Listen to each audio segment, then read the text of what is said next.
Call the September 28th, 2021 special meeting of the Sherburne County Economic Development Authority to order at 8:30. You'll have to help me with the roll call. Is everybody here that's supposed to be here? They are. Let's go around the room.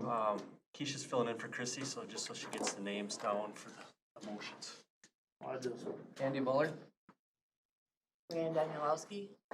Laura Kangas. Molly Hanson. Jared Johnson. Sheldon Poole. Ken Giroux. Tim Dolan. Dan Weber. So who would we be missing? Mr. Hammer? Yeah.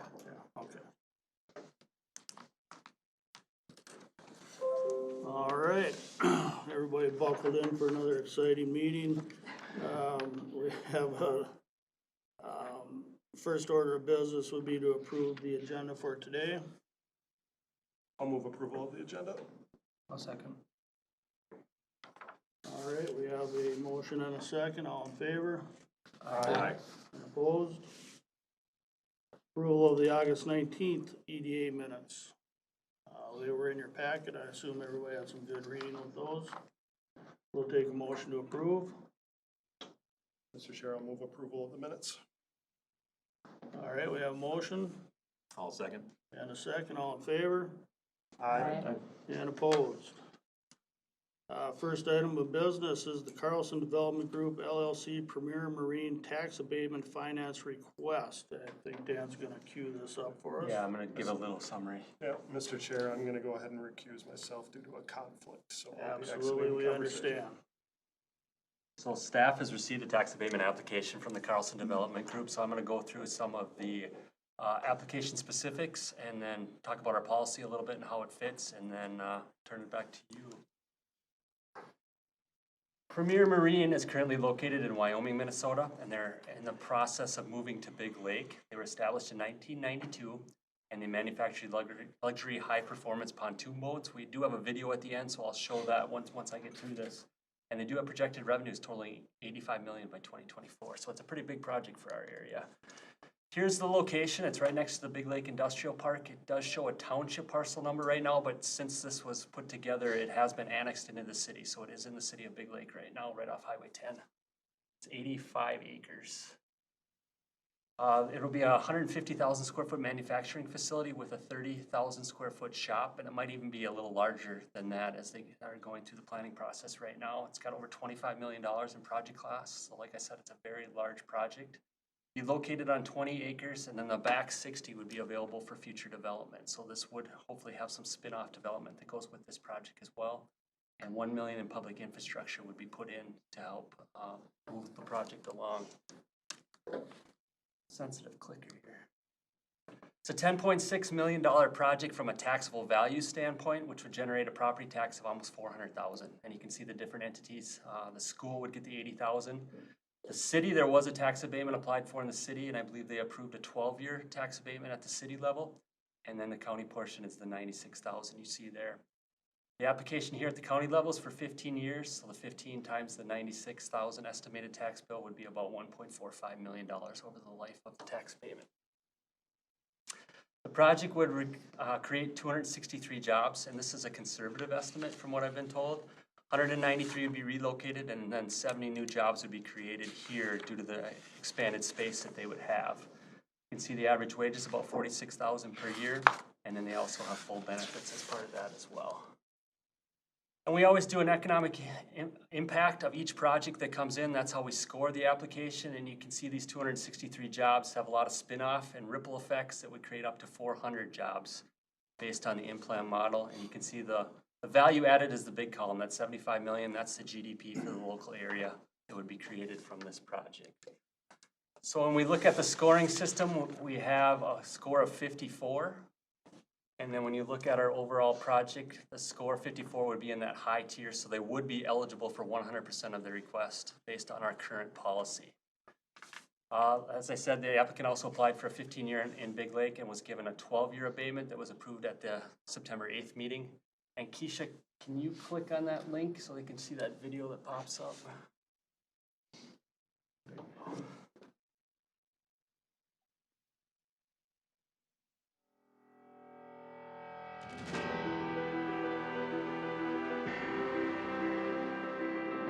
never settle for good enough. The next chapter of Premier Pontoons has begun. In 1992, our founders set out to create the most amazing boating experience possible. Nearly 30 years later, our mission hasn't wavered. There's really nothing like being on the water. I love boating. I'm pretty sure it's in my DNA. Our mission at Premier is to be the best, to make the experience second to none. The brand has always had a reputation for innovation and quality. It hit some rough water along the way, but it endured. Customers love the product, and dealers have stood by it, and that says a lot. That kind of commitment is what attracted me. I know from experience it takes a collaborative effort to build world-class design, development, and manufacturing capabilities. And to compete and win, you need a high-performance mindset. That's what's going to accelerate Premier into the future. High-performance boats from high-performing people. The formula for success is really not that complicated.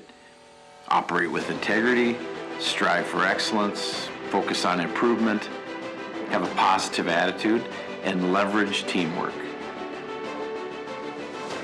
But more than anything else, the most important piece of any successful organization is the people.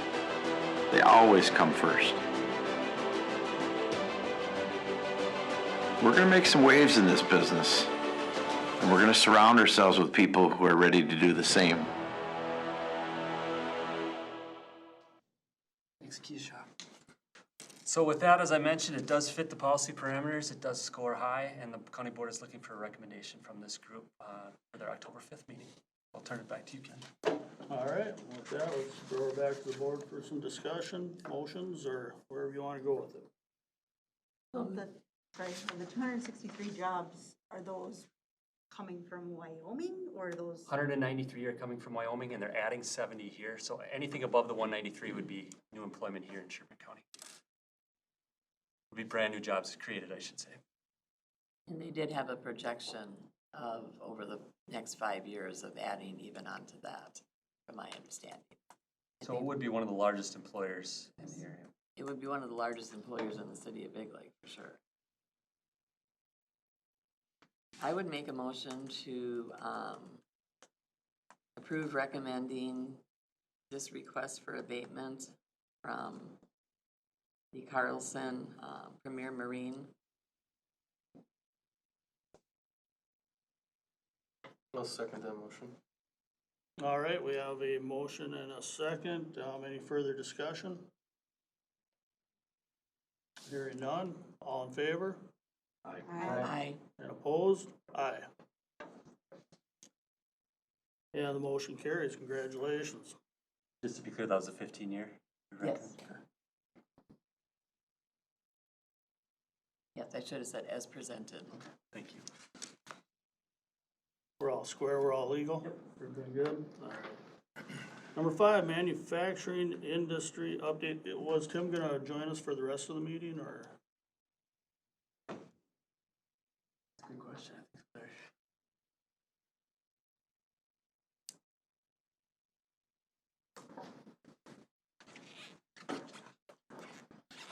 All right, yeah, so quick update on just some stuff around the industry and the impact that COVID-19 has had. Spoiler alert, labor is going to be one of the biggest discussions, right? So just some things as far as impacts across the U.S. that I looked up here too. So at the height of COVID, we lost about 750,000 industrial worker jobs across the United States. So it's a pretty staggering number. Now the challenge that we're running into, right, is we've got to replace that 750,000 jobs, right, because most of them were there for a reason. So if you look at where we currently sit across the U.S., there's still 500,000 open, posted industrial or manufacturing jobs out there right now. And of course, Minnesota is no different, right? You can drive down Highway 10, and I don't know how many signs you all counted on the way here, right? But you see all the we're hiring. You hear on the radio all the time about all of the job fairs that are going on as well too. So obviously the labor has been the biggest impact, and it's been incredibly difficult to get folks to come back to work those industrial jobs with that the federal package that was out there as well too for unemployment. That did end on September 6th, so we're hoping to see a little bit more folks getting back into the workforce. And anecdotally, at least, what I've seen is obviously see the sign out in front of Cargill and Big Lake.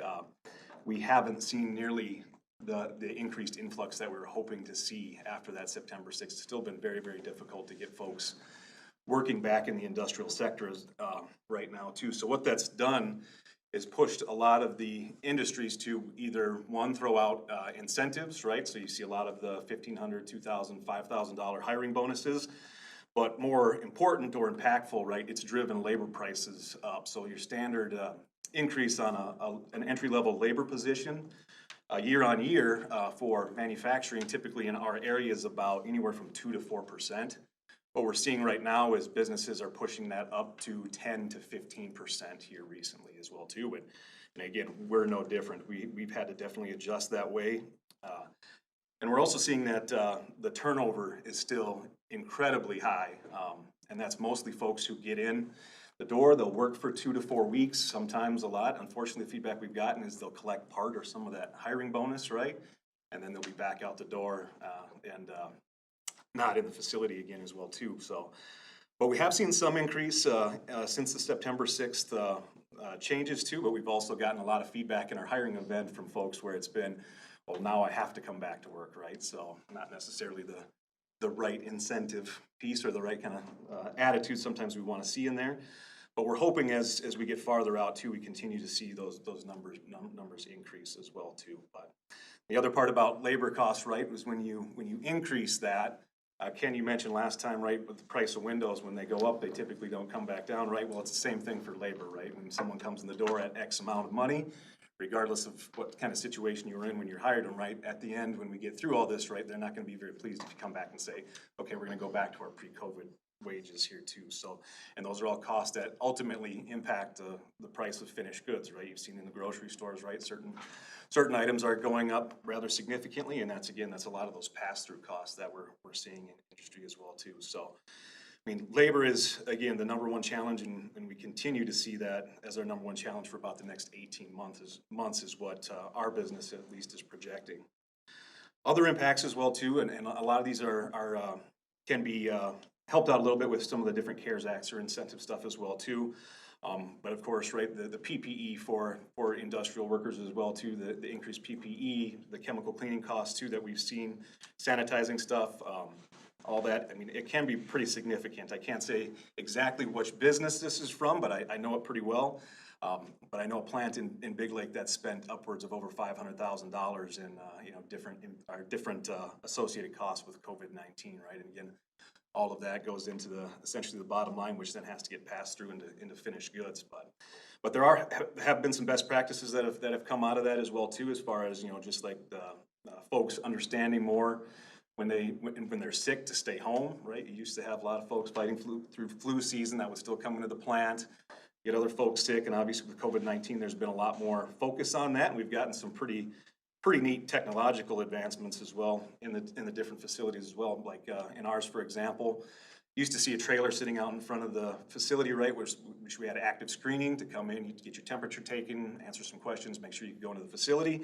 Now that process is all automated. Someone can walk into the facility, they scan their key card, we got a little screen that pops up, takes their temperature, doesn't record anything, right, for HIPAA purposes, but it will actually tell them pass or fail on their temperature, and then by scanning their card, right, they've agreed that they've answered those questions, screening questions correctly, and can proceed into the facility as well too. So I mean, and that's something that we will probably continue to keep in place again, even post COVID-19 as well, just due to some of those other things that like flu season, etc. Ken also talked. The construction industry and the manufacturing industry mirror each other pretty closely as well too. He talked a lot about materials and the lack of availability. Right, we've seen the same thing in the industrial side as well too. So costs on a lot of things such as stainless steel or steel or even just regular equipment are up about 30% in many cases. And the lead time as well is 3 to 5 times the amount of lead time that we've seen to pre-COVID. And for example, right, too, container ships, I mean, the LA Harbor is one example, right? There's tons of container ships that are sitting out there right now. Typically, there's between 0 and 2 container ships sitting in that harbor waiting to be unloaded. Right now, there's well over 100 that are sitting out there. And a lot of the stuff is small components, et cetera, that we need for manufacturing. Example, you know, a door handle for a car, for example, or knobs for a computer screen in your vehicle. And that's another industry that's been significantly impacted as well too, is the auto industry. And same thing, you know, you go to a car lot and look at new cars, right? The selection's pretty limited, and all dealers pretty much now have become haggle free because they don't need to, right? The price is in the window, the manufacturer suggests retail price, and that's what they're going to be. But even that industry as well too is down, you know, about 30% as far as overall labor that they're still missing. And also they hope to correct by about Q4 of 2022 is when they expect to get back to normal pre-COVID manufacturing numbers, and we're kind of in the same boat as well too. So back on the labor thing as well too, we are hiring in Big Lake too. We do offer referral bonuses, so if you know anybody or have any family members, feel free. I have cards I can pass out as well too. So last piece I'll talk about just here really quick is more on the regulatory side as well. Around with OSHA, and this is the first time that I can remember since I've been in industry here where OSHA has actually come in and fined facilities for not complying to some of the COVID-19 policies. Actually fined businesses manufacturing industry about $5 million for various COVID-19 violations inside their facilities as well. Of course, the biggest one that's come out here recently is the OSHA mandatory vaccination piece.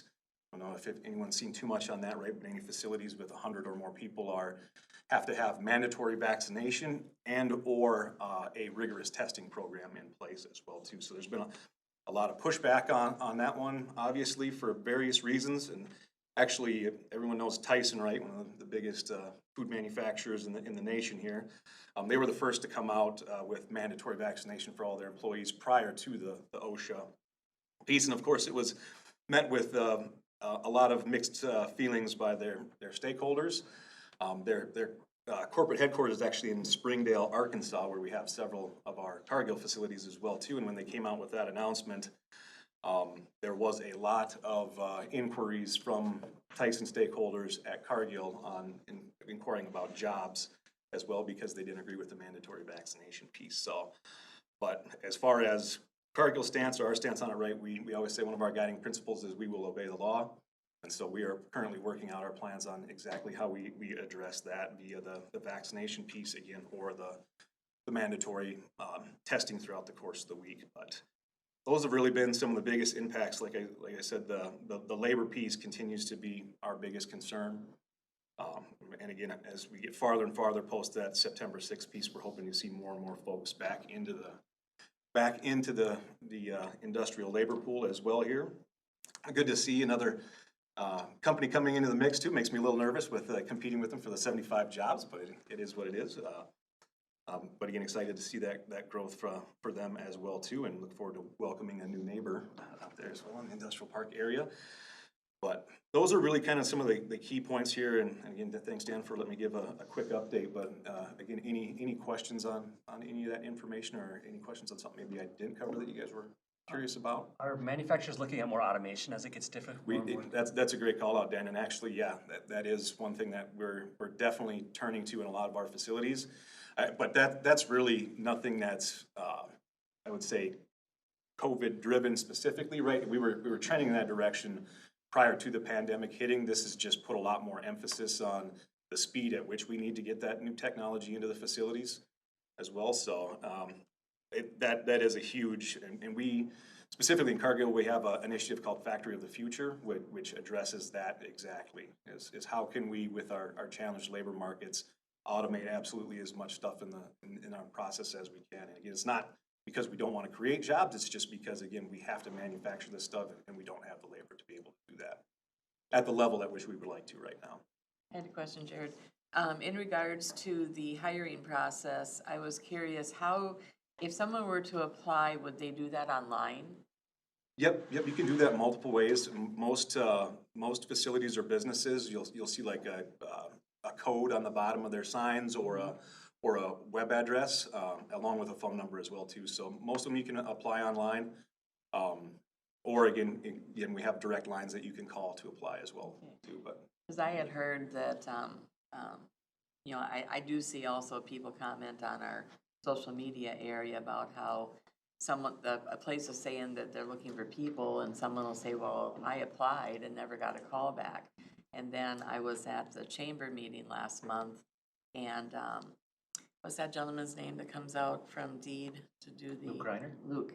Luke came, and he was basically saying what they're starting to find out is by doing things online like that, you've taken away the ability to see someone come in, do a face-to-face. Like you said, you're looking for attitude, you're looking for enthusiasm. An algorithm on a computer doesn't gauge that. So a lot of times, some of these people aren't even getting to you because the computer program is kicking them. So that's something that has recommended that the industries look at to start to try to figure out, because you could be missing a lot of people because the computer just doesn't recognize them as a valid. Yep, that's a very valid point. There's also certain websites as well too, where there'll be a link on the job code that says click here to apply. However, it only applies in that website, right? It doesn't actually tie it back to the original poster of that, or the person who posted that. So we found some challenges there that we're working through as well, and had to make some adjustments with how our postings look to make sure that they can get to the correct address too. But Bringing out the old HR person that actually does your collecting of, might not be a bad idea through this period of time. yeah, and you Don't called leave out it to a computer. and a lot of businesses too, ourselves included, are still not, for the entry-level positions, are still not conducting face-to-face interviews. It's all either virtual or over the phone, and again, it's tough to get a feel for, you know, a potential stakeholder that way as well too. But even the applications that we do get, and we do actually physically try to call and text the person, we're seeing about a 33% answer or return rate. That should Even probably more drop than off this now message, now that they can't get unemployment with that extra money and stuff. 'Cause they were probably just doing their process. But anyways, that's just my 2 cents on the industry should look at some of those issues with going back to real paper and live interviews. Yep, and I personally have been pushing really hard to get us back to in-person interviews for all levels of positions too, because that's how you find your best folks, and you're able to make that connection with someone right away as well too, versus talking to a voice on a telephone as well, so. Well, Definitely. maybe sometimes their experience isn't there, but when you meet them in person, you know that they are extremely trainable and they're what you're looking for. So, Absolutely, definitely agree. Great information. Any other questions for Jared? All right. Here none, we'll move on to number 6, the county EDA website and entrepreneur lab discussion. Yeah, we have a great resource out there, and I just want to make sure everyone was aware of it. So I'm just going to briefly go over our website real quick. Pick a mouse, any mouse. We have a couple features on here that I'm not sure you're even aware with. One is the business success stories. If you recall, last year we signed a contract with Switchboard Advertising to go out to our local businesses and tape some videos. And we have, I think, almost 12 on here now. They're all about 2-3 minutes talking about what they do here, why they chose Sherburne County, and how the cities and county helped them. So I'm just going to play one real quick for an example. And then our contract does expire with them on October 1st. So I kind of want to get a feel if this is something we want to continue in the future. I'd like this one. I'm Keith Klein. I'm Brent Knutson. We're the founders, 2 of the 3 founders here at MPI. We started the company in 2002 as a couple different things. Brent and his partner Brent started a machine shop called Premier Engineering, and I started MPI. So we were in Malacca, he was in Blaine. We decided we'd get the 2 companies together, and when we merged, we needed to pick a centralized location. We chose Sherburne County because we assumed same kind of people living in this county that we are. We like the outdoors, and so when we decided to bring it together, we wanted to make sure it was kind of a compromise of locations. In 2017, we actually moved to our current location here in Becker, and with the help of Sherburne County, we were able to purchase this building and do all the renovations needed. Sherburne County was really instrumental in helping us in all of our moving, all of our renovation, all of the stuff needed to move a machine shop, which is no easy task. So MPI is a high-volume manufacturer of firearms components. Even more focused down is pretty much making bulk carrier groups for the AR-15. We also do some pistol barrel stuff, but for the most part, we're a high-volume machine shop, but we're just really industry-focused into the firearms industry. And we made the decision in 2014 to focus exclusively on the gun market. Changed our logo at that time and started telling the whole world, hey, we're gun guys, and this is all we do. And that holds true today. We're still 100% firearms manufacturing of complex parts. I think that's a real good synergy with Sherburne County as well, and why we wanted to be where we are. Most of our employees are either veterans or from the community, and kind of enjoy the same things we do, which is the outdoors, shooting, hunting. So, I mean, it's really a good fit for us. So when MPI moved to Becker in 2017, we tripled the size of our facility. We couldn't have done it without the people at Sherburne County. The economic development folks there were great. They really wanted us to be in the community. They wanted us to grow in the community, and they did whatever they needed to help us cut through that red tape. So we couldn't have done it without the experts at Sherburne County who really took an interest in our business. And it wasn't just an interest in helping us stay and get here. I can't tell you how many times folks from Sherburne County have come into our building since we've been here over the past 4 years to check up on us and see how it's going. So it wasn't a one-time just stay here or come to Sherburne County. It was really a partnership and really a genuine interest in our business and wanting us to be here and wanting us to grow. So again, part of the reason we came to Sherburne County is we really felt like the people in this community shared our values. You work hard, but you play hard. You don't take yourself too seriously. And generally people that live in the more rural communities, they enjoy the outdoors. And that's really who Keith and I and everybody here was. And so there was a lot of motivation to get in an area where we felt like we were going to be able to connect with the community and the employees were going to share the same values as we do.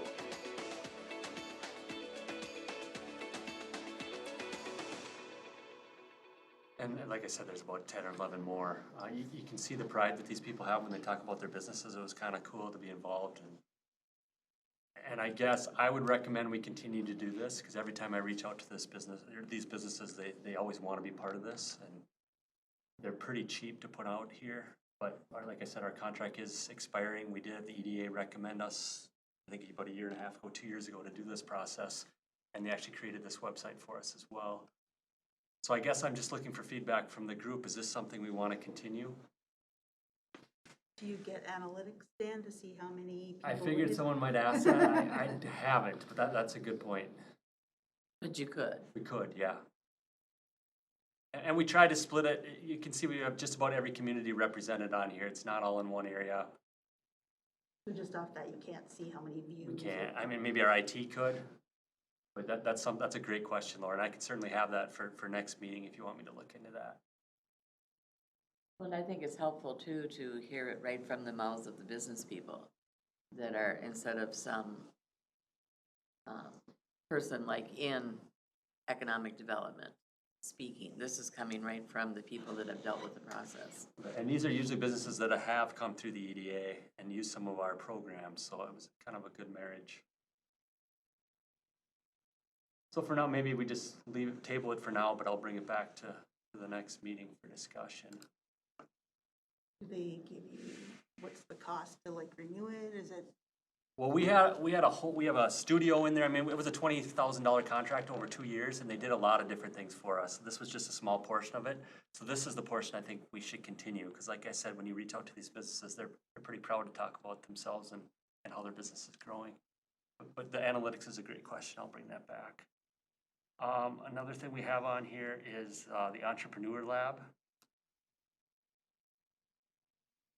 And this offers free advice and coaching to our local businesses.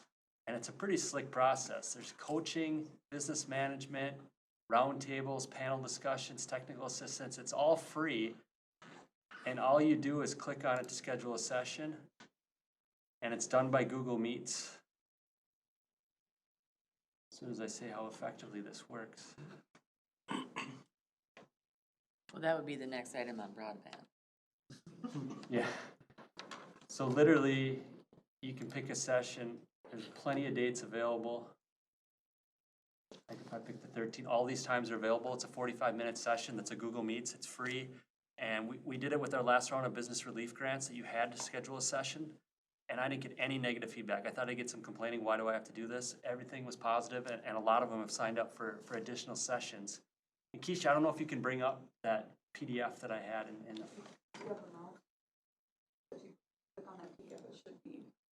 so over the last year, we've had 64 sessions. 38 businesses have taken advantage of this, so you can see a lot of them are coming back for multiple times. And 7 jobs have been created. They do a feedback poll after every session and talk about their growth, and you can see the different industries. We've hit a number of different industries. And this is actually about 3 weeks old, so with the business relief grant, I'd say we're over 80 sessions now since this has been put in play. So it's been a very effective tool, and I just want to make sure you guys knew about it and spread the word out there, because like I said, it's at no cost to area businesses.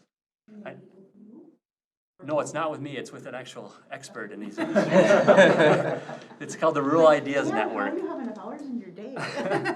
No, it's a Rural Ideas Network, so it links up with startup coaches that are actually experts in the field. I think one of the key things to know too when you're telling people about it is it's not just for startups or small shops or anything like that. If Jared has a manager that needs, they work with companies like Cargill and Toro and stuff like that, so it's coaching that's available for existing businesses, large, small, or startups. And like I said, there are other things on here, expert panel discussions. See, they talk about upcoming events, and these are all free as well. They're always being updated. So it's really a great resource. I hope we take even more advantage than we have this past year. Well, hopefully a lot of businesses understand that they maybe have been in business for a long time too, but there's always good information or new thoughts at how you should be approaching something. And startups, I mean, a lot of times they come in, they're so enthusiastic about their idea, but they haven't ever dealt with some of the stuff that goes along with being in a business and staying. That's the in a number one business. user is startups for their business plan. How do I write a business plan? Yep. And they come here, and it's usually multiple sessions that they can sign up for. And to that point too, nonprofits can use it as well. You know, Molly, if you run into anyone, whether it's the business side of it, the marketing piece, any of that, they have resources that cross over into the nonprofit world as well. I know Options in Big Lake has used it before, so yeah, it's available for anyone. And they're very impressed with it, so it's a very good tool for them, for where they're heading. I think it's a great program. And back to, the commercials there, is that something you were looking for a motion on to continue, or? Yeah, but I'm actually gonna get analytics so I can bring those back so I can see how many people are actually looking at these before. Yeah. I'll bring it back to next meeting. But you feel strongly that's a big marketing piece? It is, just like I said, the pride that these businesses show, it's just kind of a cool tool for them to show off their businesses and kind of highlight the relationship that they built with the county. I'd say it's probably one of the most engaging pieces of county business that I share via social networks, whether it's LinkedIn, Facebook, Twitter, whatever. Posting those videos always gets a level of engagement, not just watching them, but a lot of questions and follow up. I think they're pretty good bang for the buck. When you come back, Dan, do you think you could have maybe like good, better, best proposal from Sure. Yeah. Just so we have Yeah, and I'll get numbers on the cost too. right, because like Dan said, I think the ongoing contract is going to look dramatically different than our first one, because the first one included the building of the website, a bunch of hardware and training, build out stuff, so I'd be interested. How long have the commercials been online, did you say?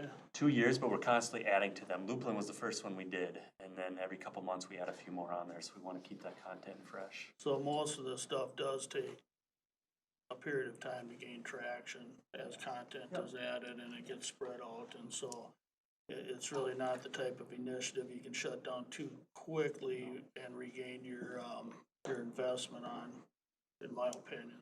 And it's also something you have to keep fresh, because if those videos are 5 years old, they get kind of Right. stale. I also think too, to Tim and Ken's point, that we also could do more with our own social media pages to promote.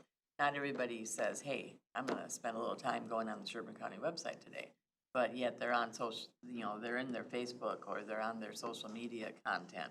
So I think we need to be better at promoting it there as well. And then put an easy link if they want to, hey, there's 11 or more other videos.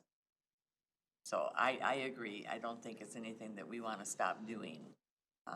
Even if the clicks don't show great numbers. It's a work in progress, and it takes time to build that momentum.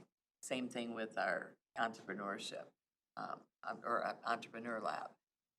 I think tying it to the dollars was a great idea.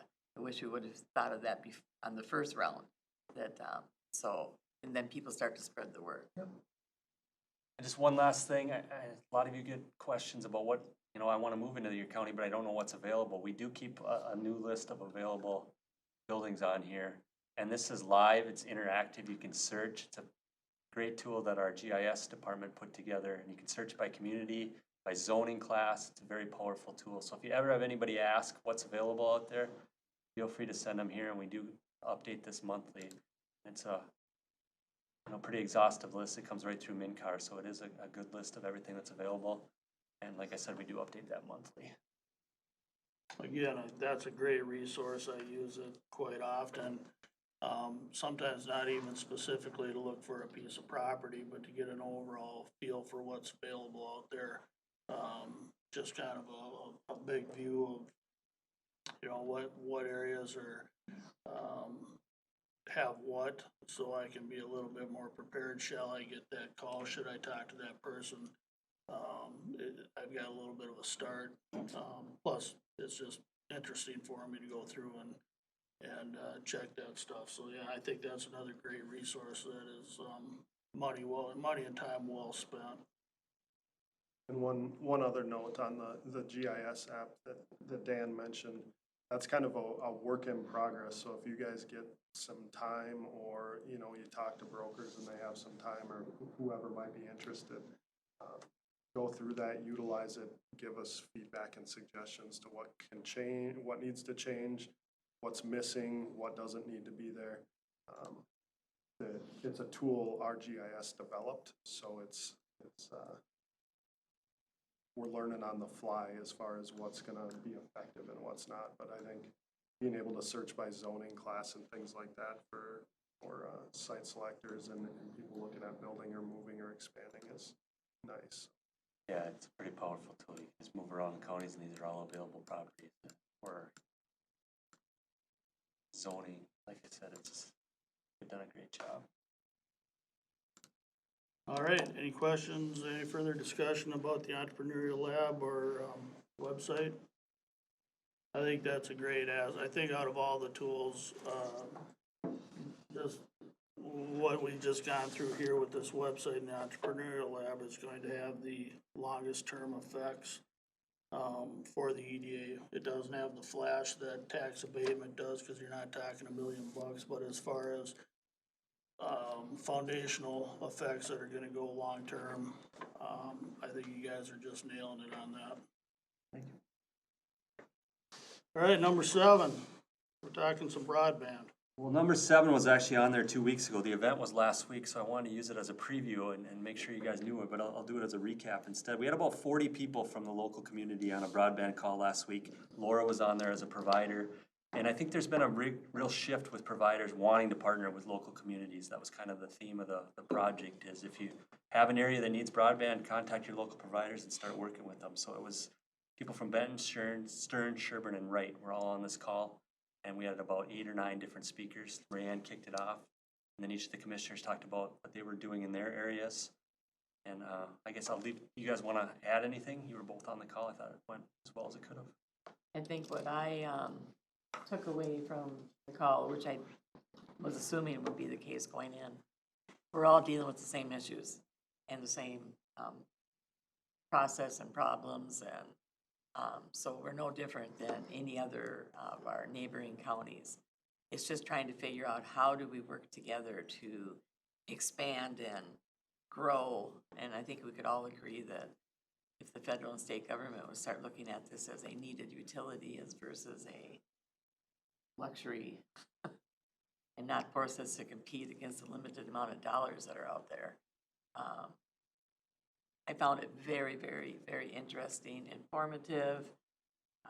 I just get flustered because it's like, okay, this progress is still gonna, Well, yeah. And working with our, with the different providers, I personally would like to see a little narrower group of providers that I know are reliable and have some substance behind them and some longevity. But that's kind of, it's the wild, wild west market. Unfortunately, driving in, I see there's a lot of stuff that's going in around Big Lake, and I have no idea who that provider is or what the service is gonna be on the other end. But people expect us to know all those things, because, hey, they're working in your areas. Will Arbig serve the new Premier Motors, Premier boats? Oh, I've had a couple meetings. do you want to add anything on the event last week?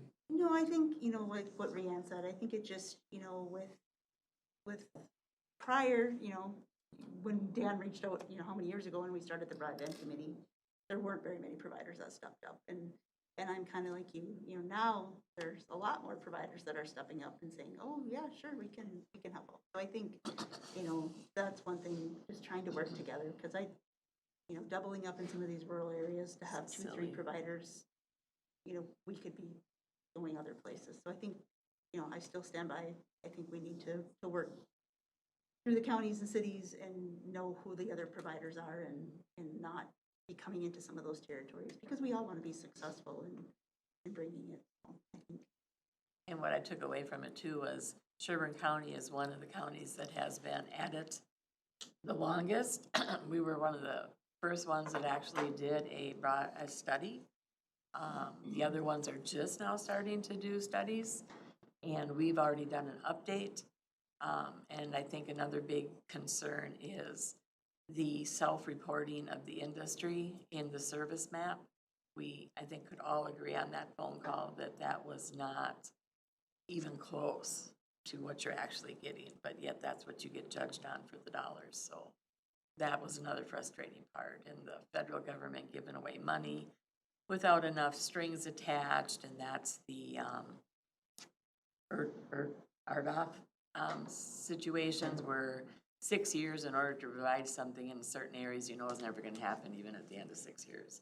But yet I'm not aware that they have to give the money back if they don't perform. It doesn't sound like anything was tied in to that. I could be wrong, but I don't know why someone would go after something and get that kind of reward, take it, and serve 10 people. The industry is probably the first one to tell you that ain't gonna happen. Well, and I think the RDOF thing, those were the unserved areas typically that were in that auction, were the underserved. Those are the ones that needed it the most. And yes, it was disappointing. Some of the providers are good, which is great, but there were everyone knows who that one is. And I think that's the frustrating part, because those are the areas that needed it the most. And now we kind of sit in limbo. And they're gonna And be a there's this roadblock. once an opportunity with all this American Rescue Plan money. So I think, yes, hopefully they make some decisions on that sooner than later. But we have 4 years, to use the American Rescue money. So hopefully we can still do something. We're down to 3 1/3 now. Yeah. Yes, the year's gonna pass. And I think another thing the participants took away too was we were lucky to be working with Arvig, and they had some things ready to go. They were in the queue, and when the money showed up, it just pushed it. And so there was a lot of people that took away from that. We need to get better at making sure we have these projects ready to go. And when the money's, we can't have it when the money shows up and then get a project ready. Money's gonna be gone. Dan, quick question for you, and you probably don't know the answer to this, and that's okay. But do we have any policy with planning and zoning where we notify fiber providers when we get a preliminary plat in? We do not have that policy. Might be, I would imagine that would be helpful if we get preliminary plat applications in that are showing where new developments are going, even though they might not move dirt for a year and a half. From a planning perspective, that would probably be valuable. I get some that reach out to me, and it's like you said, but it's just because they know who to contact through, I don't know how they found my name. That's the developer themselves Correct. reaching out, Yeah, right? but I don't, I try to watch the road projects and some things, and I try to read through the minutes, but yeah, most of it's me initiating anything. We don't really get contacted normally by somebody like that, but. That might be something to work on with our cities too. And I do work with other cities that do that. Yeah. So just an FYI, we don't have anything like that in place with Sherburne County, but, you know, I think that was one thing. Wright County, Benton County, I'm not sure about Stearns County, they're actually starting to do model after the Dig Once initiative. I know Dan's been getting, I think, asked a lot, you know, about the pilot program that you guys did here, and I think it's getting well received in other counties now, but yeah, they're a couple years behind all you guys, you know, the Sherburne County. They're always behind us. And I think another thing that came out in that meeting too was the fact that you've got so much of your area, your cities are kind of wrapped around this. They have a grasp of, you know, kind of knowing what our townships, which are the biggest area of unserved or underserved. They aren't set up for this kind of process. They don't have the staffing. They don't seem to really kind of understand the issue. And so that's another concern, that we need to be better at bringing our township, like, government into this conversation. I know we've been working towards doing that, but it is very clear that they're just not as comfortable. We have a meeting tomorrow. Yeah. And I attended the Wright County community meeting, that was a couple hours long, and I think that was one thing too that I heard from those, there was a township person sitting next to me, and she was just like, Yeah. I haven't been contacted, you know, Because they don't hear it. She was like, I'm trying to, you know, convince my, you know, because most of the township boards, we can say it. you Don't know, say it's a lot age. of elderly population, and I think they They're just, long in the they're like, tooth. what do we need? We don't have anything to spend the money on, and a lot of them aren't even gonna apply for it. And I think the deadline is what, next week? Yeah, Monday? next Monday. So hopefully all of Sherburne County townships do. Are we on track? Have you heard? I haven't heard anybody that isn't. Okay, good. All right, well, great discussion on broadband. Is there anything else from the board or staff that, Next meeting, University of Minnesota Extension will be giving us a presentation, very data heavy. So just be prepared. If you like numbers, the next meeting will be really good. all right, and it looks like we get to party again on the 21st of October. With that, I'll entertain a motion to adjourn. So moved. Second. All right, we got a motion and a second, all in favor?